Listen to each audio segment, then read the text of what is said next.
Good afternoon, Council, members of the public. Welcome to our council agenda meeting, our council meeting of Monday, September 25, 2023.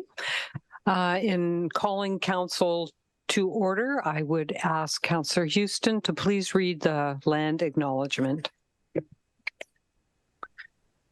For more than 15,000 years, the First Nations walked upon and cared for the lands we now call home. Anishinaabeg, Haudenosaunee, Ojibwe, and many others who are families, friends, and communities the way we are today. The town of Collingwood acknowledges the Lake Simcoe-Nottawasaga Treaty of 1818 and the relationship it establishes with the original inhabitants of Turtle Island. We acknowledge the reality of our shared history and the current contributions of Indigenous people within our community. We seek to continue empowering expressions of pride amongst all the diverse stakeholders in this area. We seek to do better and to continue to recognize, learn, and grow in friendship and community, nation to nation. I'm now looking for a motion to adopt the agenda, and in particular, moving to seconder, Deputy Mayor Fryer, Councillor Potts. Any amendments or comments? All those in favor? Thank you. That passes unanimously. Also, I'll just pause to ask if any member has any other business they intend to raise later. Could you let us know now? This is just for timing purposes. Yes, go ahead, Councillor Jeffrey. Thank you, Mayor Hamlin. So under old and deferred business, I'll be asking with respect to an update and next steps on 31 St. Marie Street. Thank you. Deputy Mayor? Thank you, Mayor Hamlin. I'll just advise I do have some county report. Okay, thank you. All right, thank you. Would there be any declarations of pecuniary interest this afternoon, Deputy Mayor? Thank you, Mayor Hamlin. As per item 8.1, which is C2023-18, it's the taxi license bylaw matter. As with my previous declaration at the Committee of the Whole, I noted a non-pecuniary code of conduct reasonable person test factor, and that will mean that I will recuse myself. Okay, thank you. I'll separate that item out then when we come to that matter. Okay. I'm now looking for a mover and a seconder for a motion to adopt the minutes. The motion reads as follows: that the minutes of the following council meetings be approved as presented. Regular council meeting held September 11, 2023, and special council meeting held September 19, 2023. Councillor Houston moves, and we have a seconder in Councillor Ring. Thank you. Any comments or questions? All those in favor? That's unanimous. Thank you. Community announcements. I'll turn to Deputy Mayor Fryer to begin. Thank you, Mayor Hamlin. I have 3 items. I wanted to begin with my friend's house Red Shoe Walk fundraiser last Saturday that I was pleased to be a participant in. Many joined in, but I wanted to specifically note about Deputy Mayor Schnell of Wasaga Beach attending, and a couple of our other councillors. In her remarks, she noted that 25% of my friend's house clients are from the Wasaga Beach area. So she has spearheaded a new initiative that they held this year, because they're working hard to fund $750,000 if they're in their 2023 budget. That Executive Director Fitzgerald spoke about. They are still short of the Red Shoe Walk goal of $130,000. So I'm encouraging everyone to go onto their website, myfriendshouse.ca, to help with this vitally important local support resource that we are so thankful to have. For 33 years, My Friend's House has helped thousands of women get the safety and support needed to rebuild, and will continue to do so. In spite of my inability to properly navigate and adapt to the high heel footwear, it was a great day and event. I also wanted to talk about Saturday. I was at the town booth working with the Communications Action Plan that day. And I had the opportunity to see the interest in the Collingwood Climate Action Team who were down at the downtown Collingwood booth. There is a volunteer orientation event this Tuesday from 6 o'clock to 7:30 p.m. at the library. So again, encouraging anyone interested in getting out and joining the CCAT. And it's a valuable volunteer committee that we have in our community. And then also on Tuesday, the YMCA is holding a Community Connect event at 4 p.m. till 5:30 p.m. And again, they're looking to get interest in joining their organization and working with them. So there'll be some remarks about 4:30 on that day. So I'm hoping people can get out for that as well. And those are mine. Thank you. Thank you. Councillor Jeffrey. Thank you very much, Mayor Hamlin. It was my pleasure to attend the fall equinox, the change of seasons ceremonies yesterday at the Alwyn Gathering Place. And I just wanted to remind everyone that September 30th is Truth and Reconciliation Day, Orange Shirt Day. And there's lots of other ways to inform yourself and participate in learning at 6 p.m. on Wednesday, the 27th at the museum. There's a session called Understanding. And also the doorway project has been installed at the museum grounds, and there's some other reading you can do along the trails. So that's for me. Thank you. Thank you. Councillor Doherty. Thank you, Mayor. Sorry. Two items. First of all, to remind residents that a public engagement session is available next Wednesday, October 4th, at the Collingwood Public Library. And this is an opportunity for people to see and comment on the second draft of our new official plan. Don't recall whether it said the times now, 1 to 3 or 5 to 7, and the third floor of the library. In addition, if you're unable to make that a public session, you are invited to send comments to planning staff or to log on to Engage Collingwood and make your comments and observations regarding the new official plan in that manner. Second item is that the Blue Mountain Watershed Trust Foundation is again pleased to present the See the Salmon event this coming Saturday, September 30th from 10 to 2. This is an opportunity for a 20-minute self-guided nature hike through the woods to the banks of the Silver Creek, and an opportunity to see the massive Chinook salmon make their way up to their spawning grounds. In addition, there are games for kids, conservation experts that folks can speak with. There's food, music, and lots of activities, other activities for children. So please, if you're able, come out. It's quite an exciting thing to see these salmon, these huge salmon, make their way up this pretty shallow creek. Thank you. Thank you. Councillor Houston. No announcements to add at this time. Thank you. Councillor Potts. Thanks, Mayor Hamlin. As we enter into October and the hockey seasons are getting going, I'd like to send a big congratulations to the Collingwood U14 Collingwood Junior Blues. This weekend, they participated in the first annual Bell River preseason challenge. The team went 5-0, beating Erie to win the championship on Sunday. As this is the second season as an A center for Collingwood, the town represented the community well. I would like to encourage all sports teams in the community now with the struggle of newspapers to please let us know your achievements so they can be recognized throughout the community, especially from the council table. And to both Collingwood Minor Hockey and the Collingwood Girls Lightning kicks off their season, I want to wish them nothing but the best of luck and a great season upcoming. Thanks. Thank you. Councillor Ring. Thank you, Mayor Hamlin.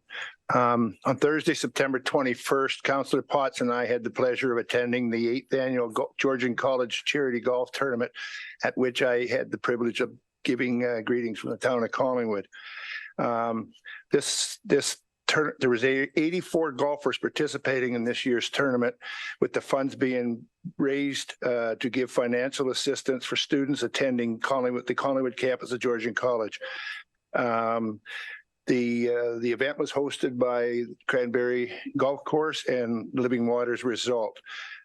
resort. Sorry. This event has raised more than $100,000 the 7 previous years for students in the hospitality or business and management programs. A good time was had by all. In fact, instead of not just the financial contributions that I made, I donated quite a few golf balls to the course as well. Very kind of you. Councillor Baines, would you like to weigh in? Thank you, Your Worship. Unfortunately, no community announcements from me today, but thank you. Thank you. Councillor Perry. Thank you, Mayor Hamlin. Last Tuesday, the Trails and Active Transportation Committee had a volunteer appreciation event down at the pavilion down at Sunset Point. Deputy Mayor Fryer and Councillor Doherty were there also. And I just want to say it was an amazing event, and I'd venture to say there were at least 50 people there in attendance. So as I said at the event, thanks to all the volunteers and what they do for the town to make our trails one of the jewels that we have here. On to the library. Georgian Bay Reads is an annual event that brings together 5 local libraries for an evening of debate as defenders try to prove that their book is the best read.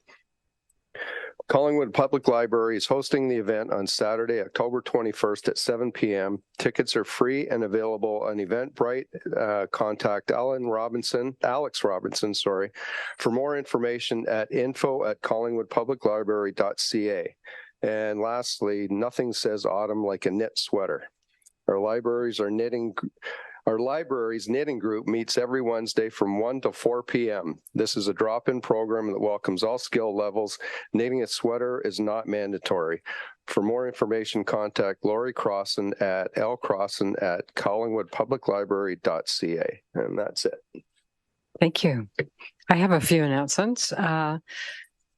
First of all, I've just heard that our water park, due to popular demand and cooperative weather conditions, will remain open until the end of the week.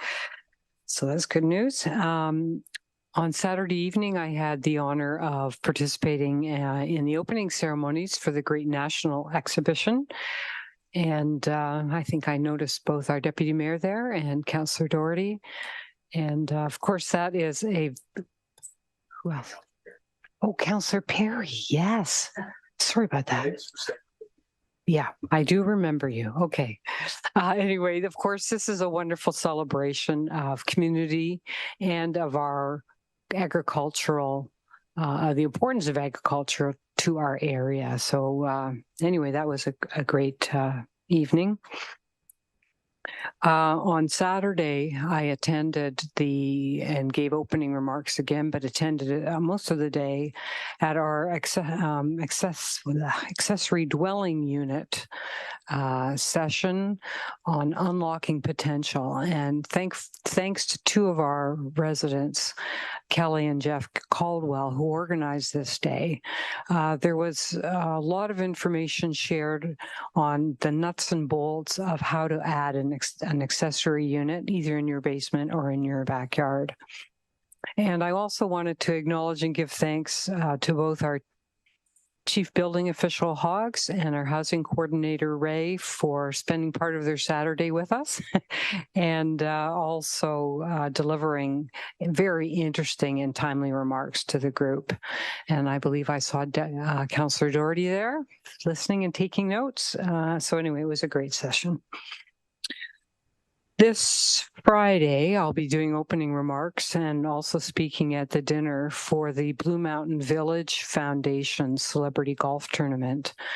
This is an annual event, and although it's held in the town of Blue Mountains and it's organized by the Blue Mountain Village Foundation, it does support a lot of the charities in our community on an annual basis, including My Friend's House, the Barbara Wider House, and many, many others. So I'll be pleased to take that duty on. So those are all of my announcements. So we're on to our deputations. We have 3 today. The first one, I'll welcome Melissa Twist to come forward on behalf of South Georgian Bay Tourism.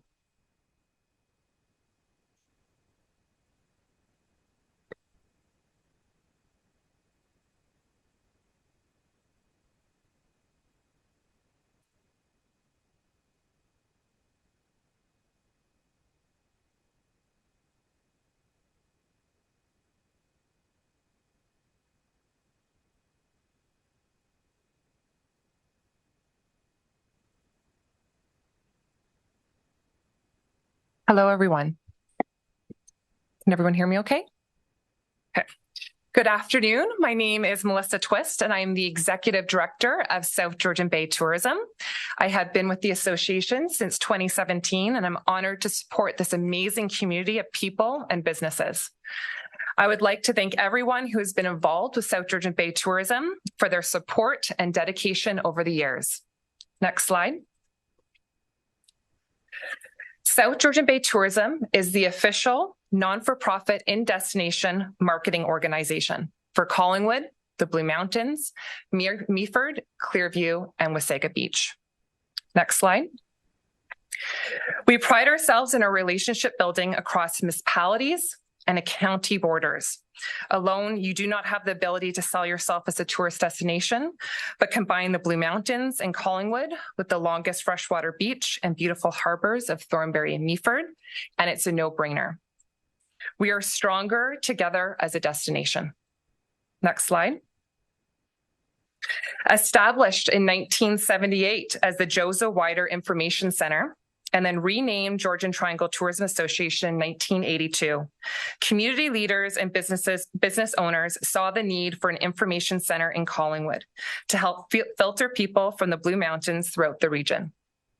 The founder, George Wider, son of Jozo and former president of Georgian Triangle Tourism Association, carried on the legacy of his father, who was an innovative visionary and founder of Blue Mountain Resort.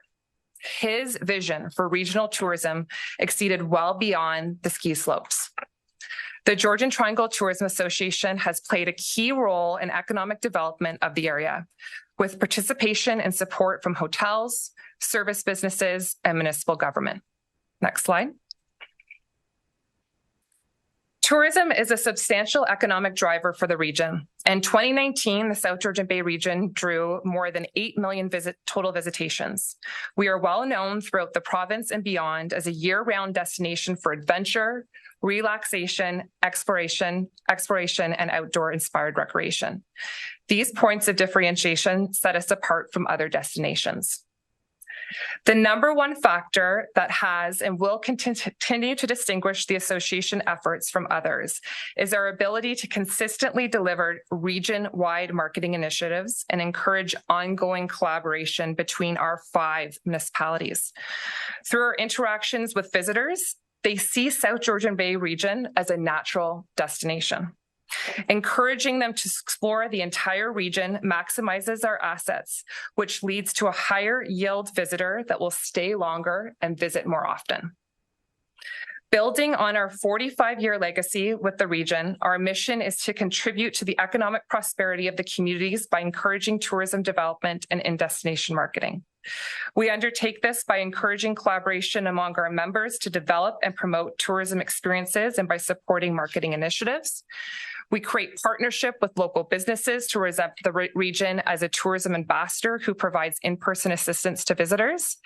And we reach visitors directly with our digital resources, including our robust website, our downloadable apps, our digital guide, and our personal customer service. Next slide. We publish and distribute our top quality 4 seasons map that is distributed and snapped up by visitors in 40 locations around the region. Our map has been a top resource for visitors navigating their way through the South Georgian Bay region. Next slide. Our See and Do guide, now our 4 seasons guide, is available online. Our guide provides that great local tourism content that travelers are used to seeing in a handy digital form. Next slide. We have QR codes in high traffic areas around the region, encouraging visitors to download to their mobile devices. This allows them to access everything they need to know about the region. Since going digital in 2021, our 4 seasons guide has been downloaded close to 50,000 times. Next slide. Some of us may remember us from our Jozo Wider Information Center located on the First Street Extension or Mountain Road in Collingwood. You may also remember us from our location at the Collingwood Museum, where we provided in-person visitor services year-round. We currently have ambassador locations throughout the entire region with Living Water Resort and Georgian Bay Hotel representing our Collingwood locations. Next slide. We have a substantial digital presence, and because of our non-for-profit status, South Georgian Bay Tourism has qualified for a Google Ad grant that enables us to promote the region with an annual Google advertising budget of $165,000. This grant allows us to create targeted marketing campaigns through Google search. Next slide. In addition to our Google ad campaigns, we create and execute marketing programs with high yields through Facebook and Instagram. The goal is to expand the quality of the experience for the visitor and increase tourism sales in the region. Next slide. Our website is the go-to resource for events, activities, businesses, and unique activity itineraries in the region. Recently launched, our newly created enhanced website is more user-friendly, and we have created an easy customer journey to lead visitors to members' profile. Our website provides both our stakeholders and travelers with information that better meets our audience's needs and interests. Next slide. South Georgian Bay Tourism is the collective voice tourism across the region, and we successfully represent both tourism businesses and our partnering municipalities. All tourism-related businesses have the opportunity to create a free listing on our website that gives them the ability to reach a larger audience. Working to leverage the strengths of each member organization, we promote a strong case for visitors to experience the breadth and depth of the South Georgian Bay has to offer. Next slide. Our volunteer board of directors is made up of industry professionals and municipal representation who provide strong governance and direction for the association. With the new businesses opening in our community, we have no doubt that there'll be many more keen and competent people that will come forward to help steer the association in the future. Next slide. South Georgian Bay Tourism is uniquely positioned as an exceptional candidate as a beneficiary of the municipal accommodation tax revenue in the town of Collingwood, if the town of Collingwood was to implement it. We have been an experienced tourism partner with the town of Collingwood since inception, and our industry-led board of directors is devoted to strategic enhancement of tourism in Collingwood and the region. Next slide. Thank you, everyone, for giving me the opportunity to present today. I look forward to the continued partnership between South Georgian Bay Tourism and the town of Collingwood. South Georgian Bay Tourism would welcome the opportunity to come back in front of council to discuss our work plans with the increased funding if the town of Collingwood was to implement the municipal accommodation tax. Thank you. Thank you for sharing that information about your association. We expect the report on the municipal accommodation tax will come back to council in the coming months. So I'm sure we'll hear from you again. Awesome. Thank you. Thank you.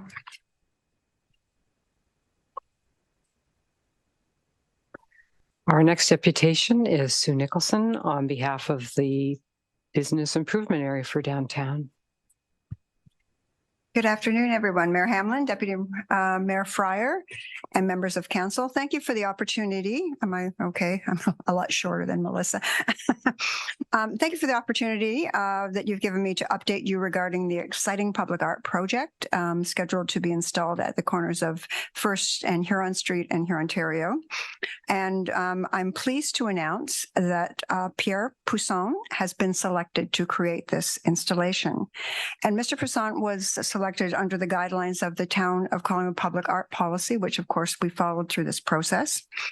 And just as backgrounder, an ad hoc volunteer committee was established for the purpose of establishing the project criteria and selection of the artist and the artwork. It was comprised of members of the community after a call went out, Collingwood BIA members, artists, a representative of the Unity Collective, and a former shipyards worker. And the process was led by former Town of Collingwood Arts and Culture Manager Tanya Mazza. After she retired, we kept her working, as well as Town of Collingwood Arts and Culture and Collingwood Museum staff as resources to the project. The project was evaluated by a two-stage process, which invited artists to submit credentials, examples of art achievements, and what their approach would be to this particular project. More than 30 submissions were evaluated, which was exciting to have that number interested in the project. And the final three were invited to move forward to stage 2 and to provide a concept and detailed design proposal.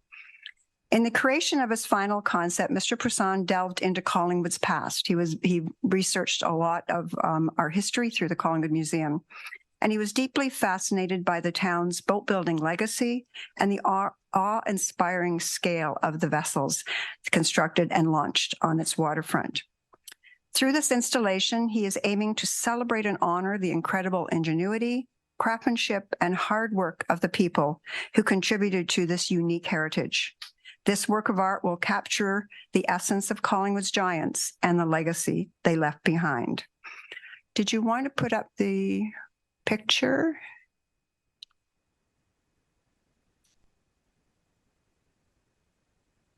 This is the conceptual version of what we're looking at. At approximately 30 feet in height, the sculptures are reminiscent of a lighthouse or beacon that showed vessels the way to safe ports. The etchings contained throughout the pieces are a testament to the hard work and ingenuity that were present in the former shipyards and that helped to establish the municipality as we know it. The artwork is called Sega. It is directly inspired by the name of the local Nottawasaga River and lighthouse, and in the Algonquin language, the word Sega means mouth of the river. The etched silhouettes will feature intricate motifs inspired by the last ship launched in Collingwood, the Sir Wilfrid Laurier, as well as one of the first and most common boats made in our community, the Nama. The artwork will create a passageway commemorating these legendary vessels. It will serve as a memorable and welcoming landmark and invoke a sense of place and source of pride for the community. The Collingwood BIA is working with the Collingwood Museum to install signage adjacent to the installation, which highlights our community's shipbuilding history as represented by this artwork. And just a reminder that this total budget has been funded through a FedDev grant through its Tourism Relief Fund. And we hope to have installation in November, mid to late November. And I think there's more slides that speak to, this is an example of the work that Mr. Poussin has done in other areas. There's a couple of slides here. The artwork that will be installed will be lit from the inside with LED lighting,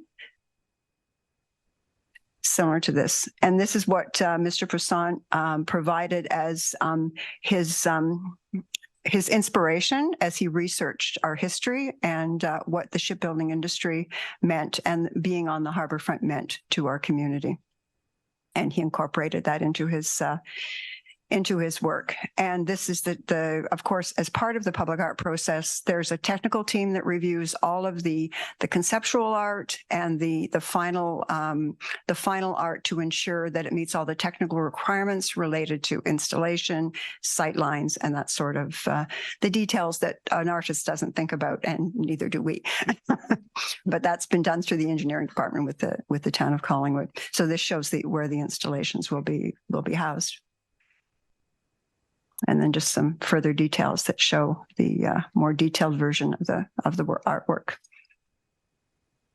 So we're very excited to move forward with this and bring it to your attention. And I'll be issuing a media release later today just to bring everyone in the public up to where we are with this project. It's been a very exciting one to work with. And it's all been, the design has been Mr. Poussin's and the contractor is out of Tiny Township. So it's a very localized project to be putting on our streets.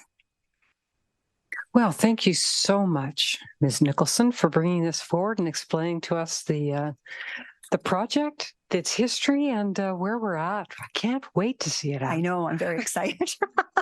I keep pushing. Any questions at all, or that's? Would anyone like to ask questions? Oh, Councillor Doherty. Thank you. Not so much of a question as congratulations. It is a beautiful concept. It's both contemporary, but it's also very historical, and it's going to provide a unique addition to our downtown. So congratulations on that. Thank you. Thank you. It's as you're aware, it has been a long process to get to this, but we're very excited about what it will mean to our community. Thank you. Thank you. Our next deputant is Justin Jones, and this is with respect to the 6th Street Reconstruction Project. Is Justin online today?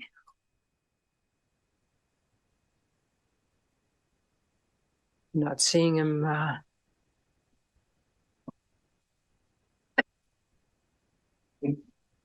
see one. Yeah, there's one person's hand. Yeah. Maybe it's his mind.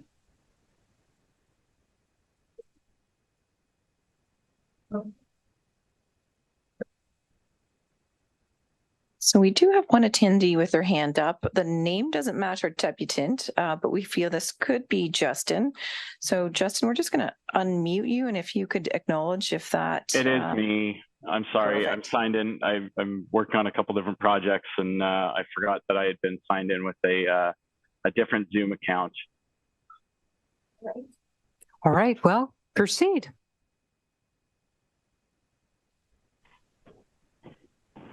Okay, there we go. See, you can see that it's me for real.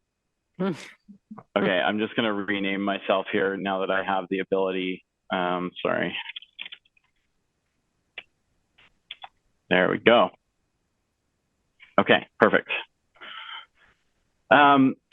Thank you so much to Council for allowing me to make a presentation here to you today about the 6th Street Reconstruction Project. I just wanted to provide a bit of an overview of some of the concerns from a technical perspective that I think should be addressed as this goes forward. So next slide, please. So first off, a bit about me. So I've been working in the active transportation space for about 12 years. My initial foray into it was in the city of Hamilton, where I was one of the organizing forces behind Ontario's first protected on-street two-way cycling facility, that being the Cannon Street cycle track. So, you know, I am a fairly significant proponent of two-way operations for cycling where it makes sense. In the years since I've been working, I worked with the Share the Road Cycling Coalition, and recently, 3 years ago, I joined WSP Canada. And I do just want to emphasize that I am here presenting on my own behalf, not on behalf of WSP Canada. So, you know, I'm here as a resident of Collingwood, someone that has a significant degree of expertise in this, in the active transportation planning realm. I was one of the reviewers on the Ontario Traffic Manual Book 18 document that was published in 2021. So this is really a place where I'm quite comfortable and confident kind of speaking about where we can go here. So next slide, please. So the proposed design for 6th Street includes a multi-use path. This is a previous rendering. The conversation that I've had recently has indicated that they are looking at doing a 3.5 meter wide multi-use path rather than 3, and narrowing up some of the drive lanes that were originally proposed. So there is some change there that has happened, but I would argue that I think that we can and should do significantly better on this. The benefits here are that it preserves the boulevard and the trees. And if we go to the next slide, I'll just talk a little bit more about that. So the benefits here are that it does facilitate pedestrian movement on the south side. What it does also do is maintain the trees. What I argue this does not do is align with best practice. I also argue that it creates conflict between active users, and it introduces significant additional risk at intersections. And when we are looking at 58 driveways and 5 intersections on this corridor, that is a significant number of intersections. Yes, many of those are low volume residential driveways, but it becomes a numbers game when you are looking at that many intersections and that many interactions for people using bikes on that corridor. And there are actually design guides that provide specific information about how you evaluate these trade-offs. And I'll talk a little bit more about those in a moment. So one of the things that I'm proposing, and one thing that I hope that Council looks at if we go to the next slide here, is that context really matters. Something that I heard mentioned in the Trails and Active Transportation Advisory Committee meeting was that the town has done a lot to accommodate cyclists, and that the number one thing that we're hearing from active users is that it's pedestrians feeling like cyclists are coming into their space. The town of Collingwood has not built a cycling-specific active transportation project since 2014, since the construction of the Hume Street bike lanes. We are coming up on almost a decade. We are falling behind our peers. And this corridor in particular on 6th Street is an absolutely vital east-west corridor for cycling. It is the only east-west connection that takes you from here, Ontario to High and to connect to the Black Ash Creek Trail. The experience of people cycling on this corridor needs to be recognized in the context of where this corridor sits and how we apply a complete streets approach to this corridor. And a complete streets approach does not mean that we accommodate every single user on every single street. It means that we look at it in the context of the network in which it operates. And the 6th Street corridor, I would argue, is very important for cycling movement. And while it is important for pedestrian movement, it does not justify adding a substandard pedestrian experience on the south side, given the level of risk that it is going to introduce for people cycling. Next slide, please. The number one reason why this is a challenge is turning conflicts. There's a lot of information on this slide, but the one thing that I want to highlight here is that in 2008 in Quebec, they removed the term two-way facility on two-way roads. So the city of Montreal has a lot of legacy projects that have two-way operations on a two-way road. They are no longer constructing those because of the incredibly high risk that they have found at intersections. And if you think about this intuitively, if you are driving, if you are coming and you are driving north and you are about to make a eastbound turn onto 6th Street, and you are driving and you are in your car and you are making that turn to go right, you are looking to your left into that lane that is the traffic coming at you, and you are looking for where that traffic is coming into that receiving lane. You are not looking to your right to see if someone is coming on a bike at 20 to 30 kilometers an hour. And that is why that interaction is so significantly dangerous for people on bikes. Two-way operations on two-way streets with high levels of driveways are not recommended by any design guide. They are just not done. Next slide, please. And I want to emphasize that this holds true in Book 18. I saw Manager West show a guide that showed, a table that showed that multi-use paths are an appropriate treatment on these types of corridors. And my response to that, unfortunately, is yes, if you ignore the other guidance, because the Book 18 guidance here is that physically separated bike lanes for a two-way operation, which any multi-use path is automatically considered two-way operation, should only be considering when the following are present. That's to enable two-way movement for people riding on a one-way street. So that complies with the Cannon Street project that I mentioned. For short stretches of roadway connecting a trail at one or both ends, that does not apply to a 1.3 kilometer stretch where it's connecting to trails that are on opposite sides of the road. On roadways with very infrequent intersections or driveways, we are talking 3 or less per kilometer, such as those adjacent to like parks or bodies of water. Segments with few destinations or where physical constraints exist. The key one that I want to highlight here is that one that I have underlined. Very infrequent intersections or driveways. The number that would be recommended on a corridor of 1.3 kilometers would be 4 intersections or driveways. The number that we are talking about is 63. We are talking about a 15-fold increase over the guidance here. And that, to my mind, makes this a completely inappropriate facility type for this design. Next slide, please. So I understand the desire to add pedestrian movement on the south side.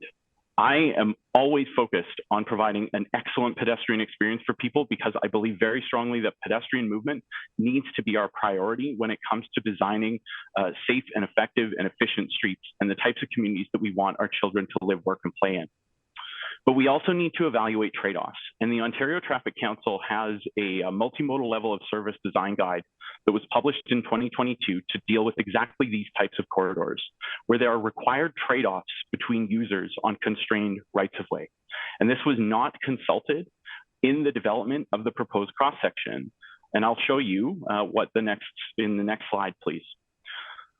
So the existing conditions for 6th Street, when you put in the factors, we're looking at an urban boulevard. And so our target would be a level of service C and a level of service B for walking. So these go from A to F, right? So it's like in school, you always want to try and get to an A, but I mean, let's be honest, like some places you're just going to be a B, maybe a C. But we have a constrained corridor here. And so what we're looking at is our current level of service is a D on the north side, given that it's a relatively narrow sidewalk with wide distances between crossing, and an E for cycling. So that's an unprotected on-road bike lane. Next slide, please. Justin, I just want to tell you that of your time, you have 2 minutes left. Fantastic. Thank you so much. Thank you. So the proposed design puts us at a D for walking, remains that, and it puts it at an E for walking on the south side. It is not a good pedestrian experience to have mixed use in that condition. And it downgrades the level of service for cycling to an F. Next slide, please. The preferred design, which would align with best practice, would move the existing bike lanes unidirectional above the curb, would add a 0.5 meter buffer to this design. This is a previous design that I did up and we've updated it since. It would not include sidewalks or pedestrian movement on the south side, but it would preserve the boulevards and the trees. It sticks within the exact same construction facilities that starts from the edge of the boulevard to the edge of the grass.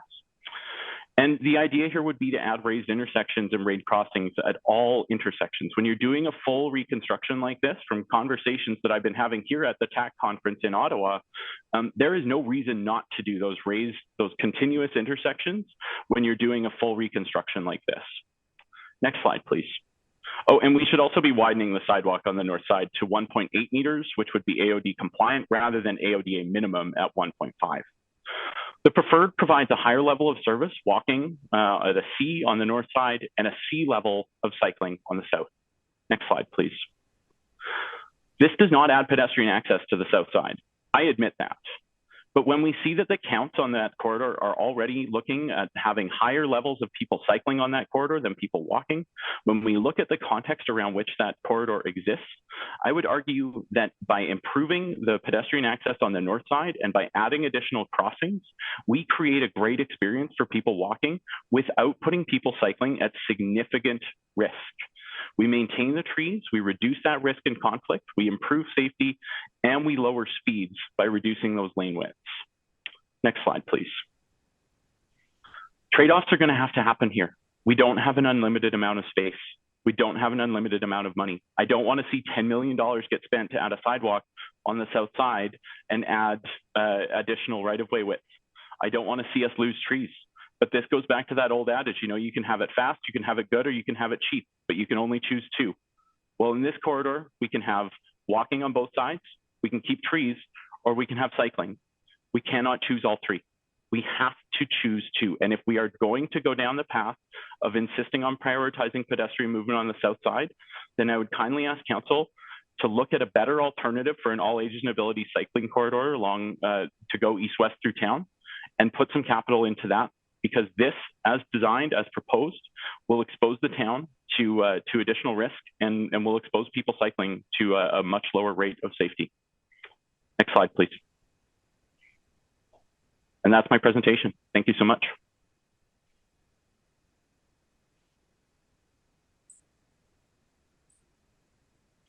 Thank you for taking the time to share your concerns and your ideas with us, Justin. Thank you.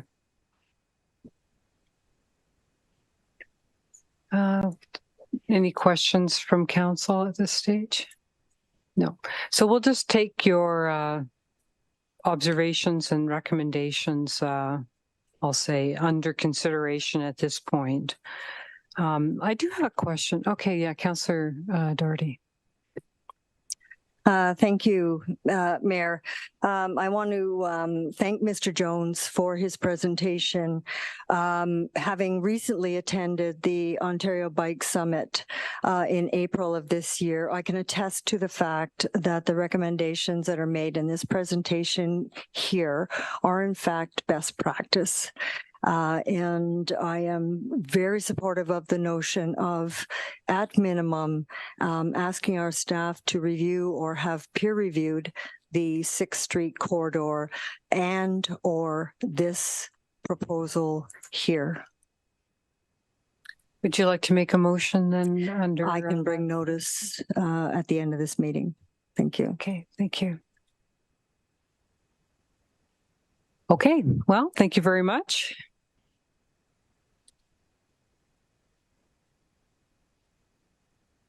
So now we're going to move on to the next item. So what we have just discussed is that we have an item later in the agenda called notices of motion, and Councillor Doherty is going to bring forward a notice of motion at that time, as she's just explained.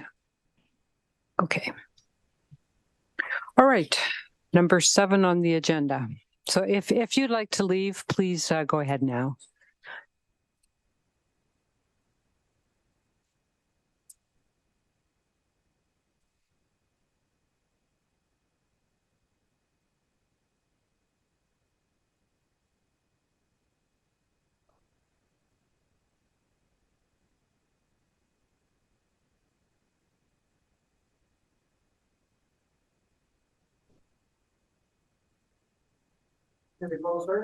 They put them around farther away all the time.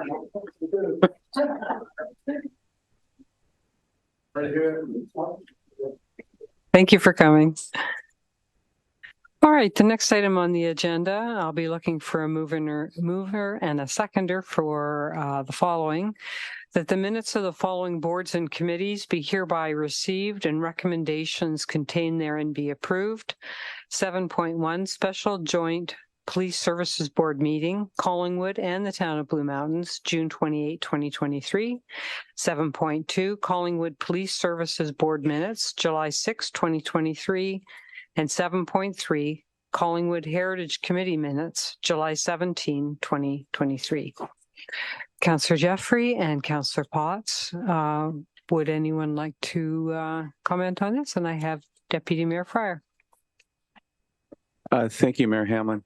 The Police Service Board minutes, I wanted to ask, I noted about the chair, Tucker Reid, had sent a letter to school boards regarding position on reinstatement of the SROs.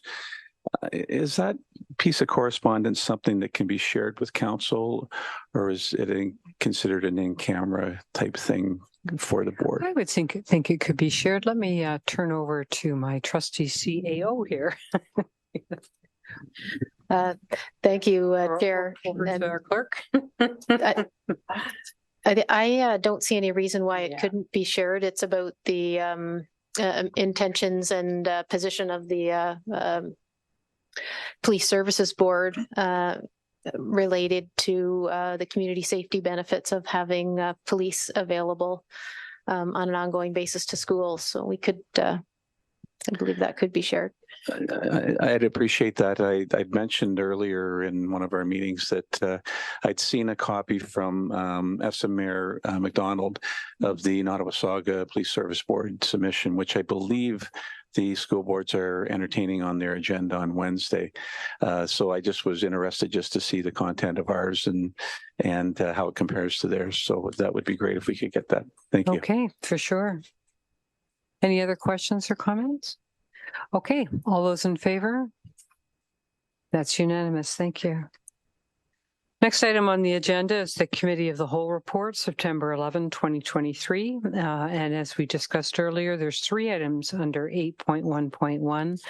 And the middle item is the one that we will deal with secondly. Firstly, we'll deal with the following, and I'll be looking for a mover and a seconder. That Council receive the Committee of the Whole report from its meeting held September 11, 2023, and hereby approve the recommendations contained within the report as presented.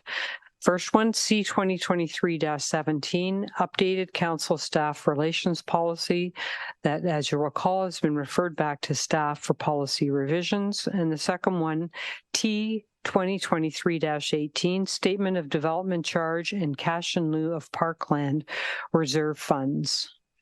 Mover and a seconder, please. Deputy Mayor Fryer and Councillor Doherty. Any comments on those? Deputy Mayor? Thank you, Mayor Hamlin. I'm just going to note that at the committee of the whole, I mentioned that I was in support of it, but I was probably going to pull it because I was going to wanted to review some information that came in after. But since we are going to have a discussion about the upcoming update with Hampton later in the committee of the whole, I don't see a need to do that. So that's why I'm not pulling it for discussion. All right then, thank you. So we'll go to a vote now. All those in favor? And that's unanimous. Thank you. Deputy Mayor Fryer's leaving the room. And so now we have the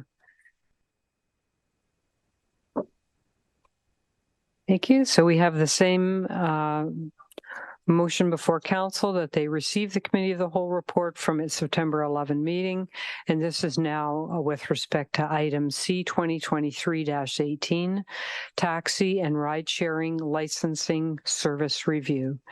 Any comments or questions on this? I'll put it to, oh wait, I'm looking for a mover and a seconder. Councillor Houston, Councillor Ring, comments? All those in favor? And that's unanimous. Thank you.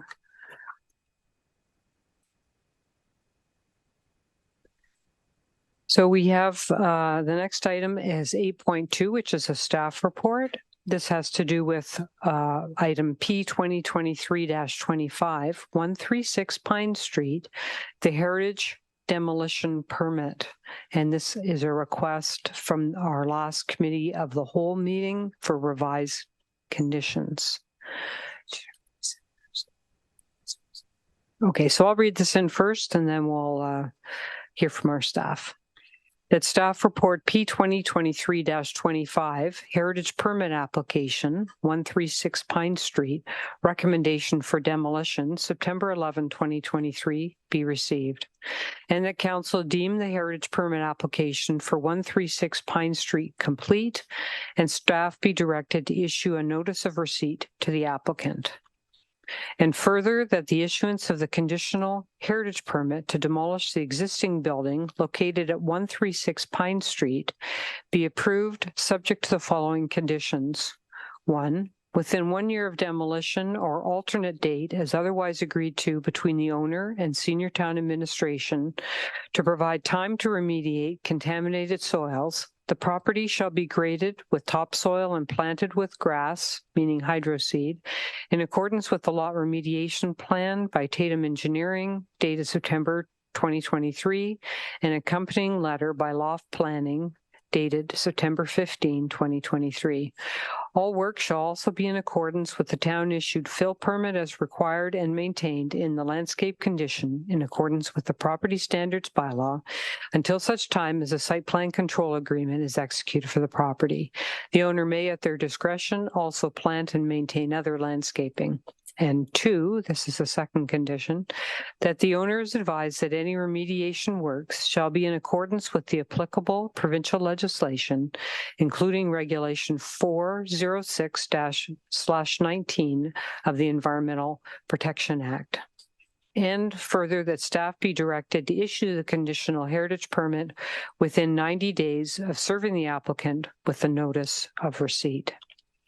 I think I will at this time, Deputy Mayor, ask you to take over this item because I would like to move at the appropriate time. I leave this with you, that the third where further that clause be separated for discussion. Thank you. Okay, so just to make sure I'm straight here. So I think the we need last a mover in a portion, second. the last portion? No, I'm sorry, the and further that. Yeah, the second and further that. Yeah. This has to do with the. So you'd like to make a motion to sever that. Mm-hmm. And do we have a seconder for that? Councillor Jeffrey. Any discussion on the severing? We just vote on severing. All those in favor? That's unanimous. Christopher did, Councillor Baines, you did put your hand up? Yes. Okay. Thank you. Sorry, if I may, through ahead. yourself as acting chair at this point. Sorry, that was approving the report with the exception of item number 2. No. No. Oh, sorry. It was approving the it was approving the motion with we're asking to sever and further that the issuance of a conditional heritage permit. So there's no motion is required to sever a matter. I'm sorry. So it'll automatically be severed, but we do need a mover and seconder for the whole motion. And if you want to approve the first part, and then we'll sever the second part. Okay. So the first part is that the staff report P202325 heritage permit application 136 Pine Street recommendation for demolition September 11th, 2023 be received. Do I have a mover? Councillor Jeffrey and Councillor Doherty. Any discussion? All those in favor? That's carried unanimously. Moving into the second part, we'll deal with them separately, I guess, is probably the easiest. And that council deemed the heritage permit application for 136 Pine Street complete and staff be directed to issue a notice of receipt in the applicant.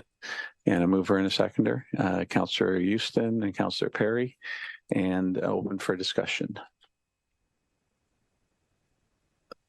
No discussion, then I will call for a vote. All those in favor? That's carried unanimously.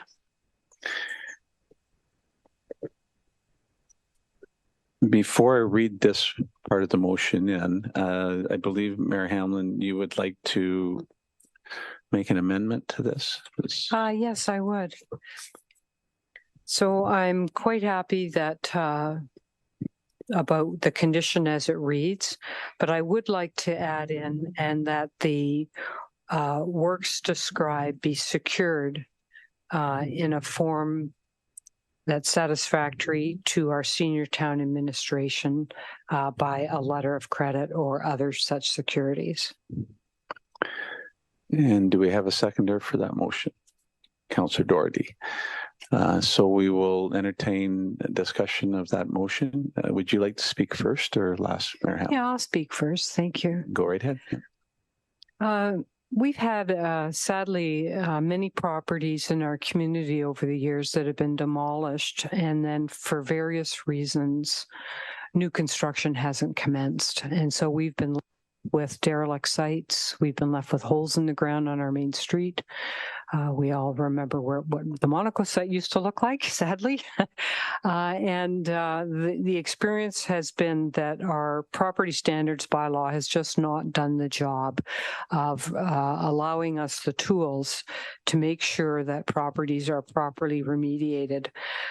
This particular owner, of course, is a well-respected member of our community. He's done a fantastic job on the Dorchester. I have nothing but respect for him and his group. But things change and properties sell, and we cannot predict the future. So I would like to suggest that at this time we add in that there be a letter of credit to secure the works that are going to be done for the topsoil and the planting with grass seed. And of course, it's only drawn down if the work isn't completed. And then just to say at a later meeting, and perhaps the next one, I will bring a motion to make sure that this is part of our regular process when we're issuing demolition permits so that we don't have to add these things on. But that's not part of what I'm bringing forward today. Today is simply to add on to this particular condition that it be secured properly. Thank you. Thank you. Would anyone else like to speak? I don't see anyone, so I'm going to go ahead. Councillor Doherty. Sorry, slow with my cards. Thank you. I did initially have a little bit of concern about the possibility that the remediation period could be extended beyond a year. So through you to the Director of Planning, I'm wondering what frame of time you had in mind to, if it was necessary to extend the remediation terms beyond 1 year, how long would that be? Go ahead, Director Valentine. Thank you. Through you, Deputy Chair, to Councillor Doherty. Certainly, it is staff's hope and the applicant's intent to complete the work within 1 year. We did want to build in some flexibility to the condition. Maybe it's a year and 10 days, for example, because we are certainly very aware of the benefits of having this site appropriately remediated prior to redevelopment. We don't have another timeline in mind. We would be encouraging the applicant to move as quickly as possible, but within our current landscape where there's challenges with labor force and supply chains, et cetera, we did want to leave the condition open for reasonable extension of the time frame, and that would be to the satisfaction of senior town administration, including myself and Director Slama, who would have the technical knowledge to determine if the extension being requested would be warranted for this type of work. Any follow-up? Thank you. So if I could just paraphrase, so you are considering the notion that it could be extended by days or weeks or possibly months, but not years. Is that correct?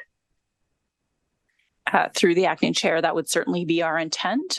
Council could put an overall cap of, for example, no longer than, should you wish. It is just challenging for staff and the proponent to provide you with an appropriate estimate of that timeframe, considering the building hasn't yet been demolished. We don't fully understand the extent of the soil remediation required. And again, those factors that are beyond the municipality and the applicant's control with how fast that work could be undertaken. But certainly we would be pulling all levers possible to move forward with the remediation as soon as the building has been demolished. Okay, and I did, unfortunately, this is what you're asking is specifically about the item 1, I believe, and we are just entertaining the amendment right now. So we'll just speak about the amendment that's proposed, which is, as Mayor Hamlin explained, adding an item 3 to the list, which would include a security of some sort. So I'll turn to Councillor Jeffrey. Thank you, Deputy Mayor. So only to say that I know that I saw an email this afternoon to say the proponent was amenable to this additional condition. So I think for us that makes it relatively easy in terms of the amendments. So. I think, as well as Mayor Hamlin pointed out, she intends on bringing it forward to make it more part of the actual bylaws that we have, which helps as well, because it's not a case of where we're creating a precedent, because we do intend on following through. So was there anyone else who wanted to speak just to the amendment at this point in time?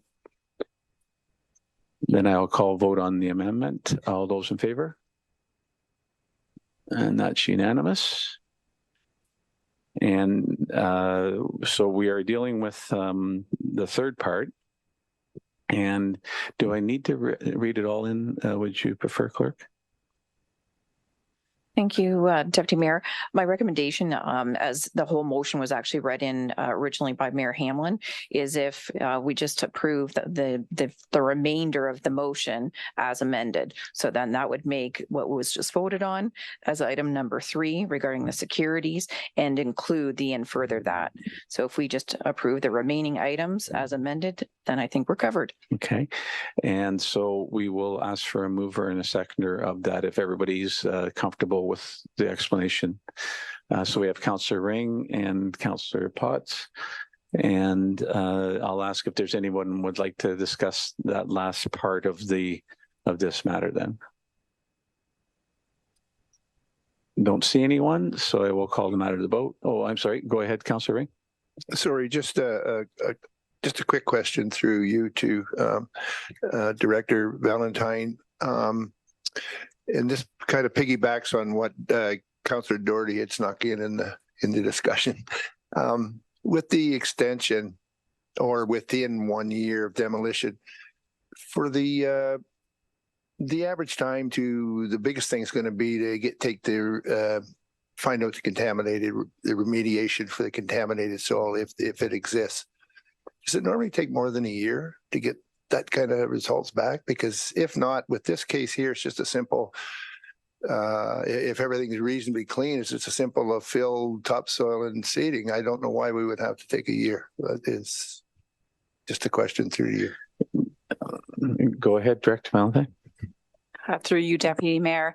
It's a bit challenging for me. I'm not an expert in this area. I wish Director Slama was here to assist with that answer. Certainly the applicant believes that they can attain this within 1 year. We just did think it was prudent to include some flexibility in the condition. Again, council may wish to put a cap up to an extension up to 18 months or 2 years. But again, it is challenging for us collectively without the building having been demolished, an investigation to understand the extent of the contamination and the applicant's intended path forward, whether it's as simple as you indicate, simply removing the soil, trucking it off and bringing in clean fill, or some other appropriate engineering approach to the property. So it remains our recommendation to build in some flexibility, but there is certainly no intent on the applicant or the staff to go beyond 1 year unless it's absolutely necessary for technical reasons. Follow up, are you okay? And I should just turn to Councillor Doherty and just ask, because I did kind of cut off your discussion with the regards to the first part. Are you covered with everything that you wanted to ask about?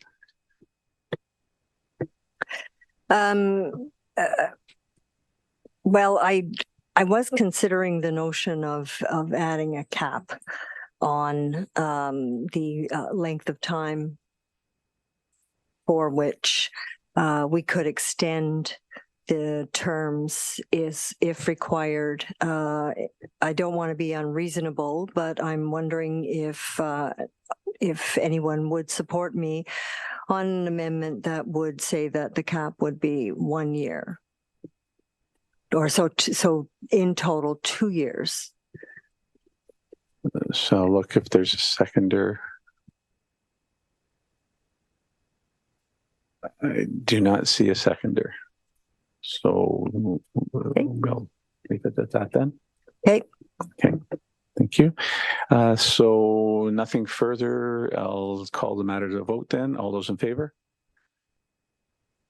And that is unanimous. And I will turn the chair back to Mayor Hamlin.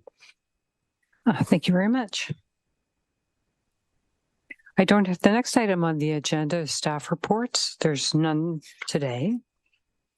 In terms of motions, 10.1 is one that Councillor Jeffries brought forward, and I'll turn this over to her to read that in.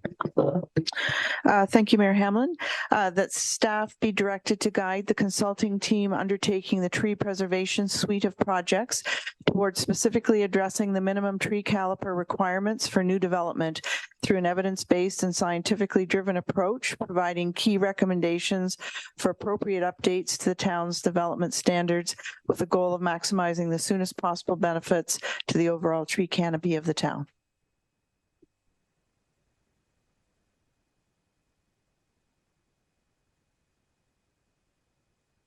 Sorry. I was thinking our deputy mayor was still running the meeting, but I was enjoying sitting here. Okay, back to work. Okay, so we have a mover. Do we have a seconder? Councillor Potts, thank you. Would anyone like to speak to this? Councillor Jeffrey, do you want to speak first or last? I'll just speak. I think it's pretty straightforward, and it's pretty straightforward. And I do thank staff for the help with the wording. I think that we're working toward a common end result, and mine is that we get at least some minimum percentage of larger caliper trees going into the development planning, and so we will get there and have our input at that time. Okay, thank you. So I don't see any further comments. Yes, CEO Skinner. Thank you, Chair. I did want to inform folks, because we haven't had our operational plan update, that we have paused this project slightly just to make sure that we have, just due to resources, really. It's a great project. It includes the right things. I'm very supportive from a staff perspective. If you approve it, that this piece be added to the project, it's the right place to put it. But I didn't want you to vote on that and not have told you that it is on a slight pause while we figure out the resources moving forward. Thank you. Okay. Did anyone have, does that gender any comments from anyone? No, just wish for resources. Okay, all those in favor? And that's unanimous. Thank you. Are there any other notices of motion? Yes, Councillor Doherty. Thank you, Mayor. And I certainly will prevail upon staff to help me couch this motion a little better before the next meeting of council. But the intent would be that staff undertake a review of the proposed 6th Street reconstruction project with a view to evaluating alternative design proposals that have been submitted to ensure that the project reflects absolute current best practices for the design of active transportation corridors. Okay, thank you. Councillor Jeffrey. Thank you, Mayor Hamlin. So I was thinking I would bring this up under only other or older deferred business, but there would be a notice of motion attached to it, which I may or may not need going forward. But my notice of motion, like Councillor Doherty, to be tweaked would be that council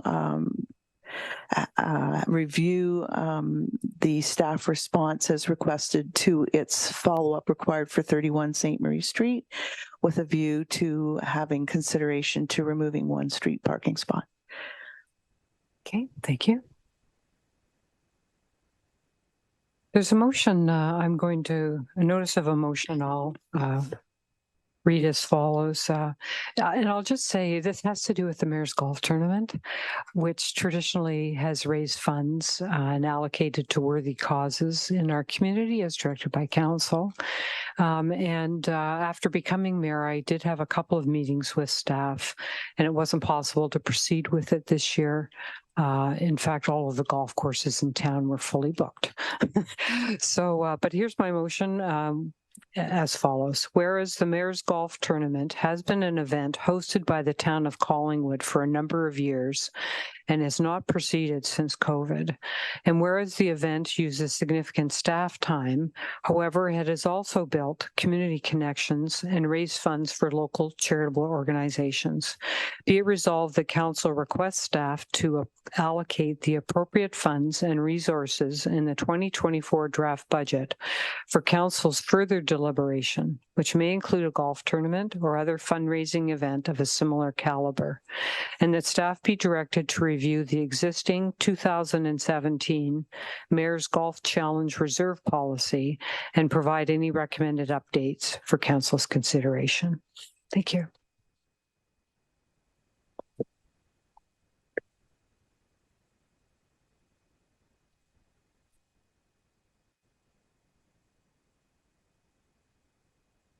So now we're on to the county report, and Deputy Mayor, you indicated you're going to be providing some information, so please proceed. Thank you, Mayor Hamlin. I wanted to note to council regarding our last council or county council meeting. We had an update on the county's master transportation plan. So I thought I'd just review that it continues to include long-term actions regarding the Barrie to Collingwood Railway and its active and dormant corridor from Collingwood. Some of the featured actions were to continue to protect it as an as an intact corridor for potential high-order transit use or freight use. They're going to continue to work with the city of Barrie on the Barrie to Collingwood Railway to make sure that it remains intact and feasible. They're going to protect the corridor for future transportation uses. And if transit service is ever deemed to be viable, they'll work collaboratively with Metrolinx, the MTO, Town of Collingwood, Township of Clearview, and Township of Essa to review the potential. So I just wanted to update you on that because I think everyone knows that I have a keen interest with my history with the Barrie Collingwood Railway. So I'll continue to monitor and report back on it to council. I wanted to mention that starting next week, bi-weekly for the next, I guess, for 5 by every other week, yard and waste pickup will begin. So you can start on Monday, this Monday, 7 a.m., getting it out at the curb. Pickup days are random, so you should have it out at the beginning of the every other week after that. And it's recommended that you use craft paper or compostable bags or cardboard boxes. And the other item I was going to mention is that October 1st is Simcoe County's recognizing National Seniors Day. And there'll be a local event at our Sunset Village and Manor. And as well, the International Day of Older Persons will focus on the theme of this year, which is fulfilling the promises of the Universal Declaration of Human Rights for older persons across generations. The theme is in recognition of the United General Assembly adopting the Universal Declaration on Human Rights. It's an opportunity for Canadians to annually pay tribute to older adults. Seniors represent a large and growing proportion of our population and have made and continue to make a profound contribution to Canada at home and in our own community and as part of the workforce. We can all think of a senior who's made a difference in our lives. So if you have a chance, please get out and show your appreciation on October 1st. And those were the items I had. Thank you. Thank you. I'll just add that the county is now beginning its budget process. And if anyone has any items they want brought forward to the county for the 2024 budget, they can either direct them directly to the CO at the county, or I'll offer up through the deputy mayor or myself. Next item on the agenda is our consent agenda. Sorry, thank you, Councillor Perry. Sorry, thank you, Mayor Hamlin. Yeah. Are we allowed to ask questions on the county report? Absolutely. Okay. Yeah, sorry, I should have asked. No, that's okay. Deputy Mayor Fryer, the rail corridor, I know you're talking about trains and things. Is it still being the idea to be kept as a recreational corridor as well? As I know, there have been quite a few studies on a trail like from Collingwood right down to Utopia to the Live Line. Anything to do with transit consideration is a longer term outlook. Certainly, they want to continue to use it as multimodal as they are right now. They want to protect the corridor, so that means that they're trying to pay attention to what goes along or goes on alongside of the corridor as well. But the intention right now is that will continue. If I can't say for certain, but if transit was starting to be looked at, I'm sure they'd be trying to incorporate both features if they were going forward. Right. Okay, that's good. Thank you. And perhaps just to clarify for the public, the trail that you're speaking of, is this the one that's south of Collingwood? Could you just clarify, please? Yeah. So the Barrie-Collingwood Railway ran from Collingwood right through to Barrie through the Utopia area. And at some time ago, it was determined not to be feasible to continue rail service from here to Utopia. So that's the portion of trail that runs through Clearview and then up number 10 to the Utopia area, which is non-rail service right now. But the corridor remains in the ownership of the county. Yeah. And I do believe Councillor Jeffrey was asking to speak as well. Yeah. Councillor Jeffrey. Thank you. So hence some of the conversation in terms of connecting with the county and our work in the official plan in terms of setbacks, with an interest in the municipality going forward in any possible passenger rail opportunities in terms of that corridor. So a lot of important planning for us to keep it and to ensure the county keeps it protected for that going forward. Mm-hmm. Good point. Thank you. Any other questions of the Deputy Mayor? Okay. All right, I'll move on to item 4 on the agenda. This is our consent agenda. There's 4 items here.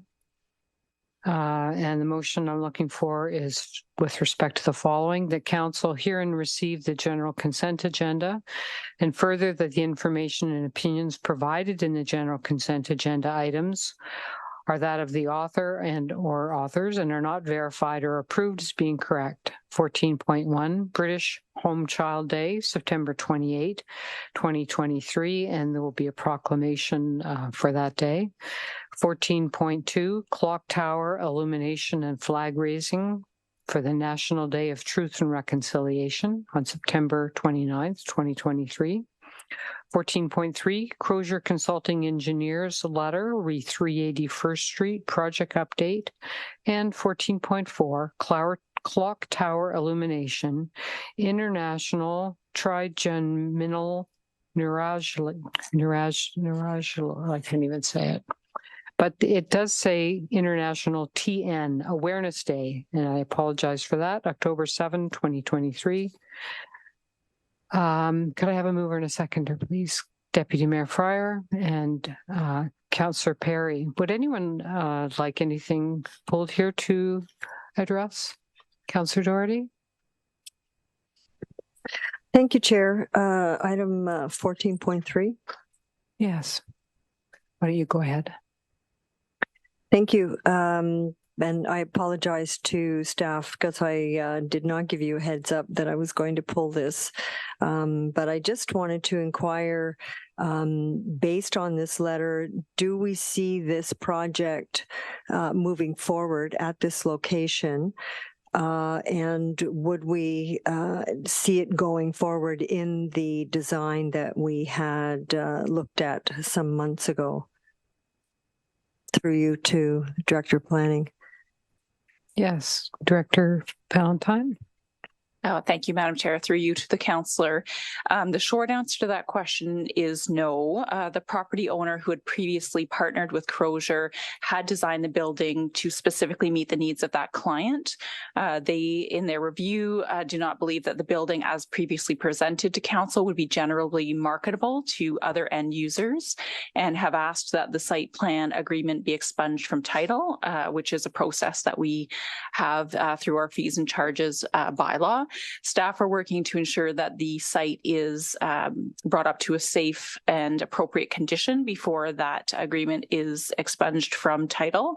And the owner is quite interested in moving forward with a new application for that site that can be more generally marketable, and is working with our economic development team to determine how that might look. And we expect a new planning application in the next few months. Thank you. You're welcome. Councillor Potts.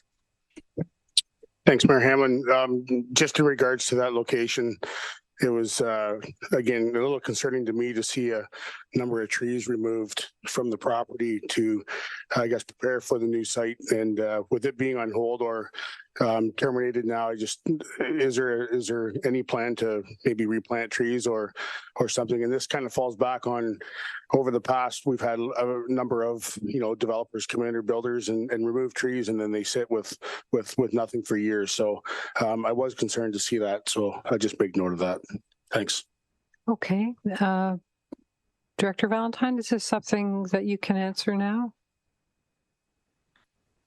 Through you, Madam Chair, this represents a reasonably unique circumstance. I can certainly understand the comments provided by the councillor.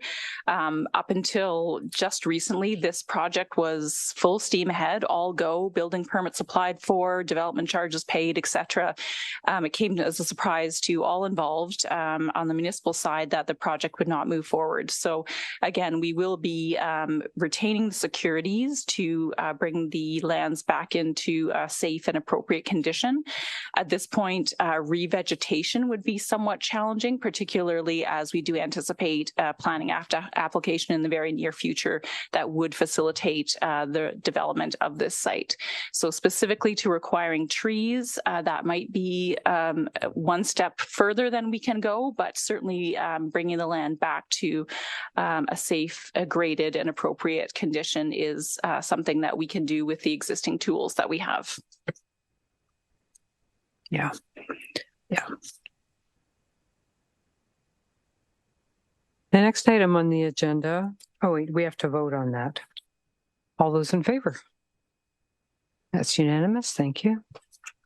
Is there any old or deferred business? Councillor Jeffrey.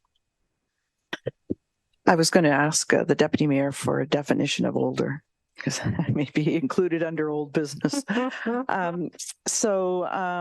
This is just again with respect to 31 St. Marie Street, and there has been some work on staff, and I know there was a recommendation specific to just simply markings, and I'm not sure that it's what we had talked about in the beginning or what we were expecting. I know there'd been discussion. Councillor Baines had mentioned a bicycle rack or some kind of facility replacing that one parking spot. So I would just like it to come back to the council table, and that's why I've done the notice of motion so that we can consider all the options. I never doubted for a minute that it wouldn't meet our safety parameters when we talked about it the first time, because our staff are great at that, and I would have seen no other why it wouldn't have met those standards. But sometimes there's situations where the standards are different than what we need, and I'd like to have it come back. So that's why that notice of motion is in place. Okay, thank you. Any other? Okay, any other business under 15.2? Oh, I'm sorry. Yes, Councillor Jeffrey. Thank you. So I haven't updated council on the new appointments at FCM with the new president, and I just wanted to advise it also that it's going to be a pleasure to serve with Mike Smith, deputy mayor of Essa, I believe, who also was elected to the FCM board from the county. But anyway, the committees that I've been appointed to for this one-year term are the National Standing Committee on Municipal Finance, Infrastructure and Transportation, the National Standing Committee on Environmental Issues and Sustainable Development. I'm vice chair of the Ontario Caucus. I have Committee of the Whole. I've been appointed to the Advisory Committee to FCM International Programming. And I think I previously reported that I had been appointed to UCLG, which is United Cities and Local Governments. Is a global association, really a global association of other regional associations, but work on advocacy from a global perspective that impacts our national legislation, which impacts us as municipalities. So FCM, we kind of work up toward national, and at UCLG, you kind of work down toward national in terms of our priorities. This week, FCM asked me to become the North American representative on the Gender Equity Committee to UCLG, and I will be beginning those meetings this Wednesday morning. So just so you know what I'm up to at FCM. Oh, it sounds like you have an interesting year ahead of you. I do. Thank you. Any other business? No, we're good. So we're at the confirmatory bylaw, unless I'm seeing anything else. Nothing. Okay. Set bylaw number 2023-076 being a bylaw to confirm the proceedings of the regular meeting of council held September 25, 2023, be enacted and passed this 25th day of September 2023. Mover and a seconder, please. Councillor Baines and Councillor Doherty. All those in favor? Thank you. Looking for an adjournment. Councillor Potts. Thank you very much. All those in favor? And that's unanimous. Thank you, everyone.